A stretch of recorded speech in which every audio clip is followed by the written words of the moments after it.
بسم اللہ الرحمن الرحیم ایاک نعبد و ایاک نستعین۔ میرے پاکستانیوں، جب 70 کی دہائی میں جب میں کرکٹ کھیلتا تھا اور ہم یہاں پاکستانی سوچتے تھے کہ کون سا ملک ہے جو کہ مڈل ایسٹ کے اندر جدھر انسان جائے چھٹیوں کے لیے یا جس کی مثال دی جاتی تھی، تو آج آپ کو حیرت ہوگی سن کے کہ لوگ لبنان کی مثال دیتے تھے۔ آج دبئی کے لوگ بات کرتے ہیں کہ جی چھٹیوں کے لیے دبئی جانا ہے، تو 70 اور کافی دیر تک بلکہ 80 کی دہائی کی شروع میں سب بات کرتے تھے بیروت جانے کا۔ سب سے خوشحال علاقہ تھا، سارے مڈل ایسٹ سے، دبئی سے، یو اے ای سے، سعودی عربیہ سے سب لوگ بیروت کا سوچتے تھے کہ وہ ایک ایسی جگہ تھی جدھر لوگ جاتے تھے، خوشحالی تھی وہاں، ان کی جو سٹینڈرڈ آف لیونگ، ان کا جو پر کیپٹا انکم تھا، اوسط آمدنی، وہ سب سارے علاقے سے بہتر تھی۔ پھر کیا ہوا؟ آج لبنان دنیا میں غریب ترین ملک بن چکا ہے۔ آج 70% لبنان کی جو آبادی ہے وہ غربت کی لکیر سے نیچے چلی گئی ہے۔ آج لبنان کے اندر جو پیسے والے لوگ ہیں، جو پروفیشنلز ہیں، وہ ملک چھوڑ کے چلے گئے ہیں۔ آج لبنان کے اندر جو لوگ جو فیکٹریاں لگاتے تھے، جو انڈسٹری لگاتے تھے، وہ اپنا پیسہ باہر لے گئے اور دوسرے ملکوں میں چلے گئے ہیں۔ آج وہ آپ کو دبئی میں ملیں گے، آج ابو ظہبی میں لبنان سے لوگ ملیں گے، آج وہ یورپ میں چلے گئے ہیں۔ لیکن لبنان چھوڑ کے وہ لوگ چلے گئے ہیں جو جا سکتے تھے، جو پیسے والے لوگ تھے، جو ہنر تھی جن کے پاس پروفیشن تھا، وہ چھوڑ کے تو چلے گئے۔ رہ کون گیا؟ وہ لوگ جو باہر نہیں جا سکتے، جو غریب لوگوں کو ویزا نہیں ملتا باہر جانے کا، وہ رہ گئے ہیں۔ اور آج ایک وہ ملک جو خوشحال تھا، آج وہ بالکل وہ ملک بن گیا جس کو لوگ چھوڑ کے جانا چاہتے ہیں۔ میں آج اپنے ملک کی بات کرتا ہوں۔ میں اس لیے یہ کہہ رہا ہوں کہ یہ جو گریس کی سمندر کے اندر جو کشتی ڈوبی ہے، جس میں آپ کہتے ہیں تقریباً 300 پاکستانی تھے، ابھی تک ہمیں پورا پتہ نہیں، کیونکہ وہ انلیگل تھے، وہ ناجائز طریقے سے جا رہے تھے، تو اس کے ابھی تک پوری رپورٹس نہیں آ رہی۔ لیکن جو میں نے ابھی تک پڑھا وہ یہ کہ جو لوگ اس کشتی پہ تھے ان سے مغربی اخباروں نے انٹرویو لیا، ان کے جو لوگ بچے تھے یا جنہوں نے وہاں سے جو یہ آزاد کشمیر سے کئی لوگ گئے ہوئے تھے، تو جب ان کے انٹرویو میں پوچھا گیا، انہوں نے کہا امید ہی ہم کچھ نہیں تھی، ہمیں امید ہی نہیں تھی کہ ہم اپنی زندگی بہتر کر سکتے ہیں۔ اس لیے وہ ساروں نے کیا کیا؟ پیسہ جمع کیا، قرضے لیے، پیسہ جمع کیا، قرضے لیے، پھر ناجائز طریقے سے ان کو یہ کوشش تھی کہ کہیں کسی طرح ہم یورپ میں چلے جائیں، ملک چھوڑ کے کسی طرح نکل جائے، یہاں امید ختم ہو گئی تھی۔ آج صرف جو یہ ہمارے غریب لوگ جن کے پاس اب بے روزگاری بڑھتی جا رہی ہے، آج صرف وہی نہیں صرف چھوڑ کے جا رہے ہیں، ہمارے 10 لاکھ پروفیشنل ملک چھوڑ کے چلے گئے اور جا رہے ہیں۔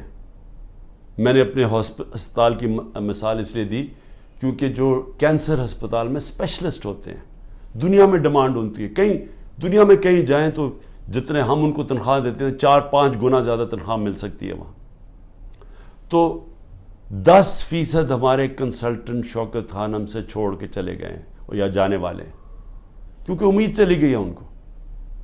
اسی طرح ہر جگہ سے یہ رپورٹ آ رہی ہے، فیکٹریز پہ جو بڑے بزنسز تھیں جدھر انہوں نے پروفیشنلز ہائر کیے ہوئے تھے، ہر جگہ سے یہی آواز آ رہی ہے کہ جی لوگ سمجھتے ہیں کہ پاکستان میں امید ختم ہو گئی ہے، آگے کوئی ان کو نظر نہیں آ رہا۔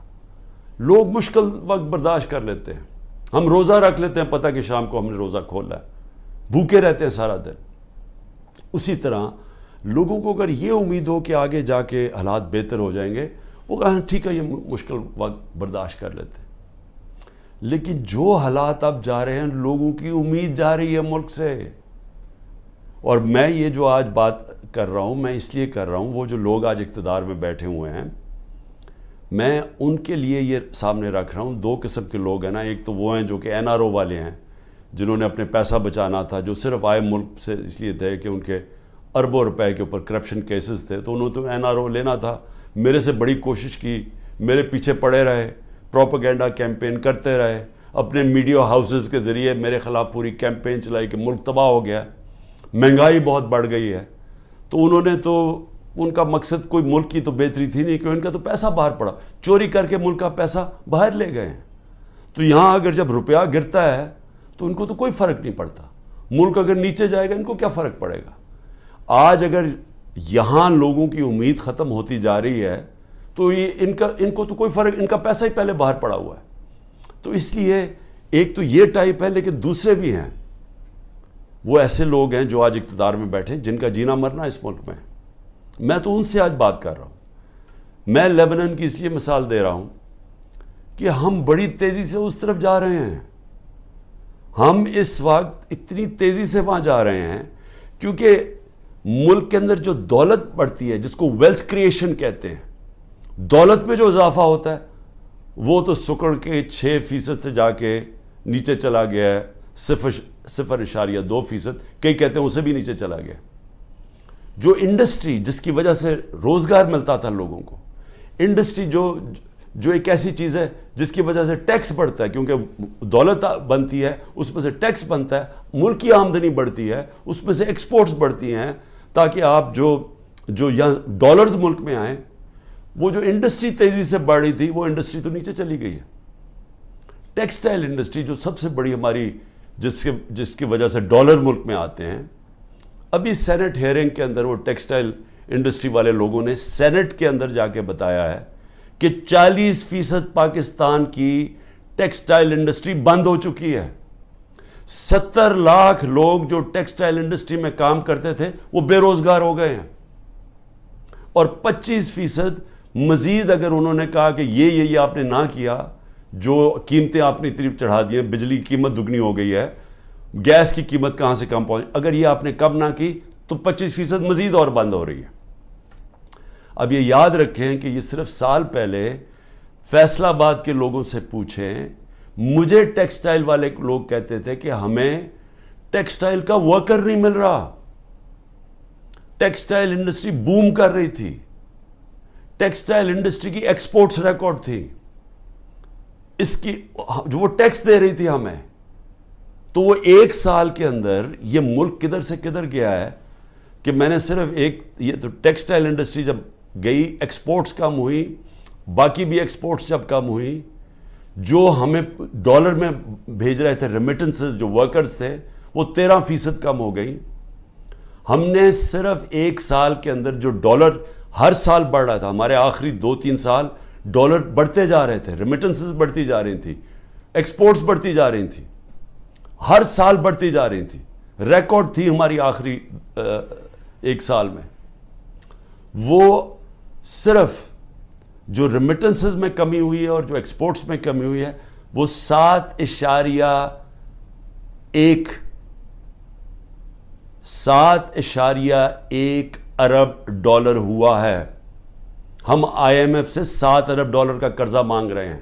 اتنا 1 سال کے اندر کمی آ گئی ہے ڈالرز کے اندر آنے میں, اور یہ مزید اور نیچے جا رہا ہے, کیونکہ جتنا جو مارکیٹ میں ڈالر بک رہا ہے اور جو اس کی آفیشیل ریٹ ہے, اس میں جتنا فرق بڑھتا جا رہا ہے, اتنا اور پیسہ بینکنگ چینل سے نہیں آ رہا, یعنی کہ ملک کو اتنا اور کمی ہوتی جا رہی ہے ڈالرز کی.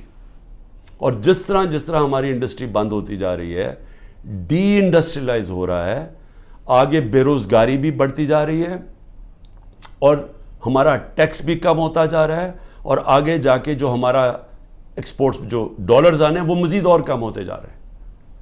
تو ملک میں امید کیوں جا رہی ہے لوگوں کی؟ کیونکہ ان کے پاس اب کوئی راستہ ہی نہیں ہے اس کو چینج کرنے کا. جو کوئی بھی روڈ میپ ہوتا ہے کہ ہاں یہ کرائسس آ گیا, ایسے نکلنا کیسے ہے, سامنے تو ان کے پاس کوئی روڈ میپ ہی نہیں ہے. اوپر سے IMF کے ساتھ سمجھوتا نہیں ہوا. اب یہ بھی سمجھ لیں کہ IMF کے ساتھ سمجھوتے کا کیا مطلب ہے کہ IMF کہ اب ہمارے پاس ہم نے آگے ادائی کرنی ہے ہماری جو قرضوں کے اوپر قسطیں ہیں ڈالرز کی, اب وہ ہمارے پاس ہے ہی نہیں, اور اگر ہم نے ڈالرز نہ دیے تو ڈیفالٹ کر جائے گا. ڈیفالٹ کر گیا تو بھی پاکستان کی تاریخ میں 38% مہنگائی ہے, تاریخ میں سب سے زیادہ. انہوں نے جب پروپیگنڈا میرے خلاف کیا تھا سب نے مل کے, یہ NRO والوں نے اور ان کے ساتھ جو میڈیا ہاؤسز تھے, تو 12.4% تھی مہنگائی, آج 38% ہے. تو مہنگائی بھی بڑھ گئی ہے, بے روزگاری بھی بڑھ رہی ہے, ساتھ ساتھ امید بھی ختم ہو گئی ہے. یہاں سے لوگ باہر جا رہے ہیں, پروفیشنلز باہر جا رہے ہیں. جو ایک ملک کی ریڑھ کی ہڈی ہوتی ہے, جو ملک میں پروفیشنلز ہوتے ہیں, جب وہ چھوڑ کے چلے جائیں تو ملک آگے کیسے بڑھے گا؟ کس نے آ کے انڈسٹری لگانی ہے؟ اور جب روپیہ گرتا جا رہا ہے تو لوگ ڈالرز پکڑ کے بیٹھ گئے ہیں, سرمایہ کاری کس نے کرنی ہے؟ تو آگے تو کوئی امید ہی نہیں ہے. تو میں آج یہ سب سے پوچھ رہا ہوں, یہ جو ہمارے طاقت میں لوگ بیٹھے ہوئے ہیں, کیا ان کو نہیں نظر آ رہا ہے یہ کیا ہو رہا ہے؟ اور کیا ان کا تو مجھے سمجھ آتی ہے, یہ NRO والے یہ جو سارے مل کے بیٹھے ہوئے ہیں اپنی چوری بچانے جو آئے تھے, کیونکہ ان کا تو مقصد ہی صرف پیسہ بچانا ہے اپنا. لیکن جنہوں نے ملک کو بچانا ہے اور جن کے اوپر جن کا جینا مرنا اس ملک میں ہے, کیا ان کو نہیں نظر آ رہا یہ کیا ہو رہا ہے؟ اور یہ جو حربے استعمال کیے جا رہے ہیں, میں اب آگے یہ بھی سوال پوچھوں, کبھی تو ایک ہی پلان نظر آ رہا ہے. پلان یہ ہے کہ عمران خان کو راستہ کیسے روکنا اقتدار میں آنے سے, یہ بس پلان ہے. سارے اداروں کو لگایا ہوا ہے کہ عمران خان کو فیل کیسے کرنا ہے. سارے, چاہے FIA, نیب, اینٹی کرپشن, وہ جو FBR, یعنی اپنی ایجنسیز, بس پولیس, مقصد کیا ہے جی کہ کسی طرح عمران خان کا راستہ روکنے کے لیے ظلم کرو لوگوں کو. جو عمران خان کے رشتہ دار ہوں, چاہے وہ ہماری پارٹی کے اندر لوگ ہوں, ٹکٹ ہولڈرز ہوں, ٹکٹ ہولڈرز کے رشتہ دار ہوں, سب کے اوپر ایک ظلم کا نظام شروع ہوا ہے. آڑ لی ہوئی ہے اس کی, یہ جو 9 مئی کی, جو ہم سب کہہ رہے ہیں کہ تحقیقات ہونی چاہیے جنہوں نے کیا ہے, اس کے اوپر کوئی انڈیپینڈنٹ انویسٹیگیشن نہیں کرنی. وہ خود ہی فیصلہ کر لیا ہے, پہلے سے پلان ہوا تھا کہ جناب یہ آپ نے یہ کرنا ہے, یہ 4-5 جگہ آگ لگے گی, اور اس کے آڑ میں لے کے تحریک انصاف کے پیچھے اور عمران خان کو غدار کہہ دو اور ان کے اوپر ساری پارٹی کو بند کر دو. تو خیر سختی تو پہلے سے شروع ہوئی تھی, یہ تو پہلی دفعہ تو نہیں, یہ تو 25 مئی پچھلے سال سے ہمارے اوپر سختیاں شروع ہوئی تھیں. لیکن ایک اور لیول کی سختی شروع ہو گئی ہے, لوگوں کے گھروں میں گھستے ہیں, یعنی چلیں گھر توڑ دیا, چلیں لوگوں کو جیلوں میں ڈال دیا, چلیں یہ بھی ٹھیک, لیکن گھر کی عورتوں سے جو ہو رہا ہے, مجھے ابھی تک بچوں سے جو ہو رہا ہے, میں تو ابھی تک یہ میرے ذہن میں یہ پوری طرح چیز اس کی کوئی مجھے سمجھ ہی نہیں آ رہی. میں اس کو سمجھنے کی کوشش کر رہا ہوں کہ یہ کون سا ذہن ہے جو یہ کر رہا ہے کہ لوگوں کے بچوں کے اوپر, اسکول کے بچوں کے اوپر ان کی دھمکیاں دیتے ہیں, عورتوں کے اوپر. اب یہ ڈاکٹر طاہر ایکس منسٹر رہ چکا مشرف کے دور میں, وہ ساری میڈیکل کمیونٹی جاتی ہے اس ڈاکٹر کو. اس نے اپنی پوری کہانی لکھی ہے کہ کہتا میں گھر میں مجھے پتہ ہی نہیں تھا, نہ میں کسی مظاہرے میں شرکت کی ہے, گھر میں آئے, مجھے اٹھایا, گھر میں توڑ پھوڑ کی, بیوی کو بٹ مارے, بندوق کے بٹ مارے بیوی کو, اس کو جا کے چکی میں ڈال دیا, جو کہ وہ سزائے موت والے قیدیوں کو ڈالتے ہیں. وہ اس کے 2 مریض تھے, ایک مرگی کی مریض تھی, ایک اس کو سٹروک ہو چکی تھی. وہ ڈاکٹر تھا, 10 دن اس کو وہاں بند کر دیا. یعنی کوئی اس میں, یعنی ایسے کوئی حیوانوں کے آرڈرز دیے ہوئے ہیں کہ جو ملے اس کو پکڑ کے یہ ظلم شروع کر دو اس کے اوپر. لیکن عورتوں کے اوپر, اس کی بیویوں کو بٹ مارے. وہ کہتا, اس نے اپنا لکھا ہے, کہتا چلیں ٹھیک ہے, مجھے کیا, مجھے اٹھا کے مجھے کھینچ کے جس طرح کے کوئی مجرم ہوتا ہے گھر سے نکالا انہوں نے, اور جس طرح گھسے رات کے 3 بجے. لیکن وہ بیوی کو پٹ مارنا, اس کے زخم کیے ہوئے ہیں. اور اسی طرح سارے یہ کہانیاں آتی ہیں کہ گھروں میں بیویوں عورتوں سے, عثمان ڈار کی والدہ سے بدتمیزی, اس کو دھکے دے رہے ہیں. یعنی یہ ہمارا دین تو خیر, یعنی وہ نبی صلی اللہ علیہ وسلم نے وہ ہدایتیں کی ہوئی تھیں کہ مخالفوں کے خلاف جنگ کے دوران, وہ بھی جنگ مخالف کے دوران, مخالف کے ساتھ, نہ ان کی عورتوں کو کچھ ہاتھ لگانا ہے, نہ ان کے بوڑھوں کو, نہ ان کے بچوں کو. یہ ہدایت تھی جنگ کے دوران. تو یہاں تو اپنے لوگوں سے کیا جا رہا ہے.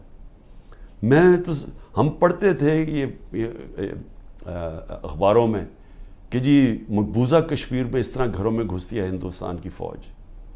فلسطینیوں سے سنتے تھے, لیکن وہاں بھی عورتیں بچوں سے اتنا نہیں ہم نے سنا جو اب ہو رہا ہے.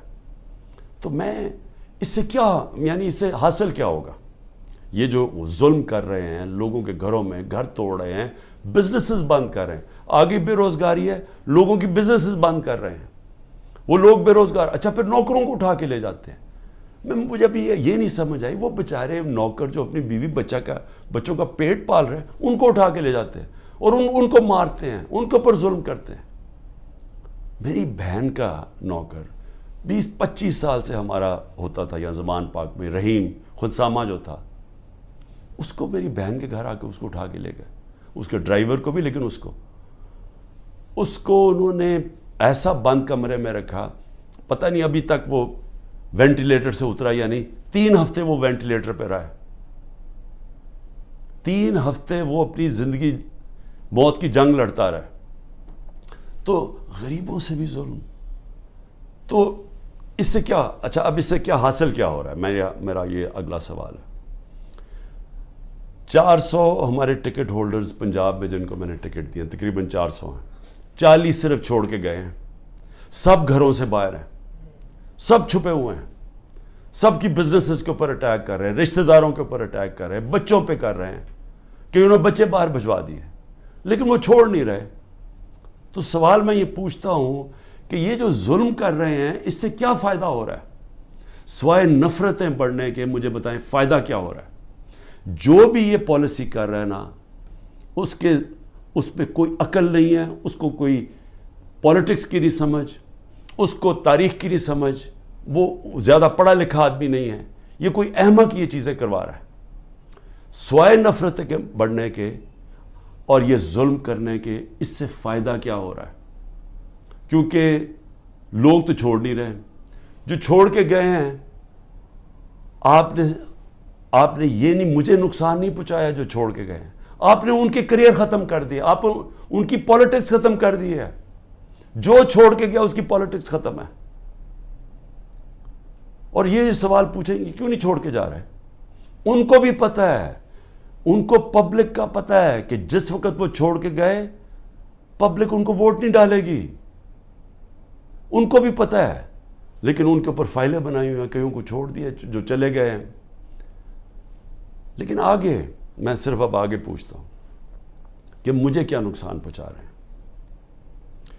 مجھے میری بہنوں کے اوپر اور بھی رشتہ داروں کے اوپر انہوں نے کیا ہے, یہ اسی طرح کی سختی کی. سب بیٹھے ہم سہ رہے ہیں سب. میرے گھر ابھی تک سیکیورٹی کا جو چیف تھا وہ ابھی تک غائب ہوا ہے, اس کو اٹھا کے لے گئے. یہاں سے وہ آئے بچے بیچارے سوشل میڈیا کے پرسوں, ان کو پکڑ کے لے گئے. وکیل میرا آیا جو اس کا کوئی تعلق ہی پارٹی سے نہیں تھا, وہ اور اس کے ڈرائیور کو اغوا کر کے لے گئے, وہ رات تک اس کو رکھا. تو کیا میں اس سے ڈر جاؤں گا یا پیچھے ہٹ جاؤں گا؟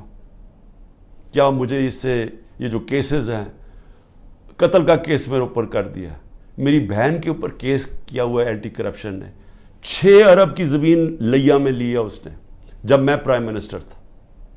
یعنی ایسے ڈفر ہیں لوگ, میں واقعی یہ ڈفر ہی ہوں گے. وہ اینٹی کرپشن سے کیس کروایا, وہ اس نے چیک سے پیسے دیے تھے, اور پیسے کتنے تھے؟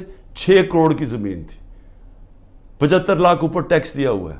وہ چیک سے سارا دیا ہے, وہ چیک کے نمبرز ہیں, چیک کی ڈیٹ ہے, اور وہ کب دیے ہیں وہ میری بہن نے وہ کب یہ پراپرٹی خریدی؟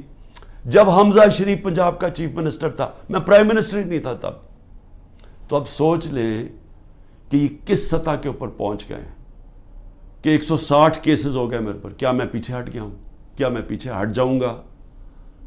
میں تیار بیٹھا ہوں. مجھے پورا پتا ہے کہ انہوں نے جیل کا پلان بنایا، میں تیار ہوں جیل کے لیے. لیکن اس سے کیا ہوگا؟ چل میں جیل چلا جاؤں گا، ڈسکوالیفائی کر دیں گے مجھے. اتنے کیسز ہیں، کبھی بھی کر سکتے ہیں. اس سے کیا ہوگا؟ یہ میری آج بات یاد رکھ لیں، کیونکہ آپ کو پولیٹکس کی سمجھ نہیں ہے. یہ پولیٹیکل انجینئرنگ بار بار فیل ہو چکی ہے. یہ جو آپ کرنے جا رہے ہیں، میری ذرا سن لیں بات. مجھے آپ ڈسکوالیفائی کریں گے، میں جیل میں ڈالو گے، تب بھی پی ٹی آئی جیتے گی. تحریک انصاف کا ووٹ بینک بڑھتا جا رہا ہے. یہ ظلم کی وجہ سے اور لوگ ہمارے ساتھ آ گئے ہیں. لوگ چھوڑ اس لیے نہیں رہے، لوگوں کو بھی پتہ ہے، نیچے سے پتہ ہے، پبلک ان کے ساتھ کھڑی ہے. ورکر کیوں نہیں چھوڑ کے جا رہا؟ ورکر جیلوں سے نکلتا ہے، اس کو سوچیں بری طرح رکھتے ہیں. وہ عدالت میں جاتا ہے، تحریک انصاف زندہ باد کے دائرے نکالتا ہے. وہ کیوں نہیں چھوڑ رہا؟ کیونکہ قوم جب ایک نظریے کے ساتھ کھڑی ہو جائے، آپ ڈنڈے مار کے ان کو نظریہ نہیں ان سے نکال سکتے.